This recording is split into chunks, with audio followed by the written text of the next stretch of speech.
Skill యూనివర్సిటీలను ఎంతోమందిని విద్యార్థులు పట్టాలు తీసుకుంటున్నారు, కానీ వాళ్ళకి స్కిల్ డెవలప్మెంట్ విషయంలో సరైన శిక్షణ లేకపోవడం వల్ల ఉద్యోగ ఉపాధి అవకాశాలలో కొన్ని ఇబ్బందులు ఎదుర్కొంటున్నారు. దానికోసమే తెలంగాణ యువతకు స్కిల్ యూనివర్సిటీలను ఏర్పాటు చేయడమే కాకుండా రాష్ట్రంలో దీనికి సంబంధించి అధికారుల బృందం ఇప్పటికే ఢిల్లీ, ఒడిశా, గుజరాత్ రాష్ట్రాల్లో పర్యటించి అధ్యయనం చేసింది.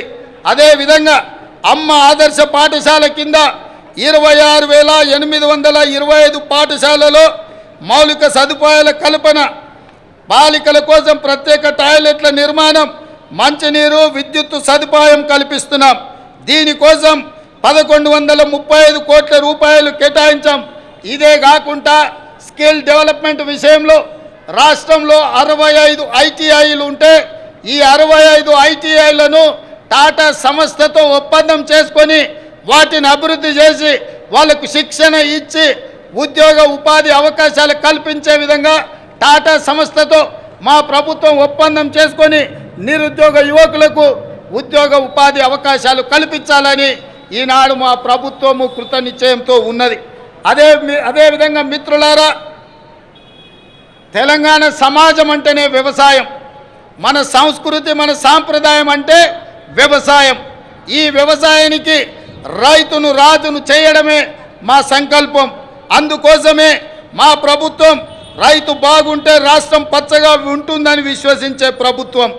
గతంలో రైతుకు ఉచిత విద్యుత్తు రుణమాఫీ చేసిన చరిత్ర కాంగ్రెస్ పార్టీది, మా ప్రభుత్వానిది. ఈ ట్రాక్ రికార్డును ప్రజాప్రభుత్వం కొనసాగిస్తుంది. రైతుకు ఆర్థిక సాయం పథకంలో భాగంగా 69 లక్షల మందికి చెప్పిన మాట ప్రకారం 7,500 కోట్ల రూపాయలు వారి ఖాతాలో జమ చేసి ప్రతి రైతుకు రైతు భరోసా పథకంలో నిధులను విడుదల చేయడం జరిగింది.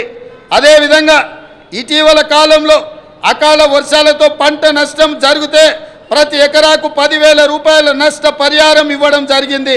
ధాన్య సేకరణ విషయంలో కూడా ఈరోజు 7,245 ధాన్య సేకరణ కేంద్రాలను ఏర్పాటు చేసి తండాలలో, గూడాలలో, మారుమూల పల్లెల్లో రైతులు పండించిన పంటను అక్కడే ధాన్య సేకరణ కేంద్రాలను ఏర్పాటు చేసి ఆ ధాన్యాన్ని సేకరించి తుట్టి, తాలు, తరుగు పేరు మీద తుట్టి తీయకుండా ప్రభుత్వం కఠినమైన చర్యలు తీసుకుంది. అకాల వర్షాలతో తడిసిన ధాన్యాన్ని కూడా కనీస మద్దతు ధర ఇచ్చి కొనుగోలు చేసి రైతులను ఆదుకొని రైతులను కాపాడాలని, రైతులని రాజులుగా చెయ్యాలని మా ప్రభుత్వం దృఢ సంకల్పంతో పనిచేస్తుంది.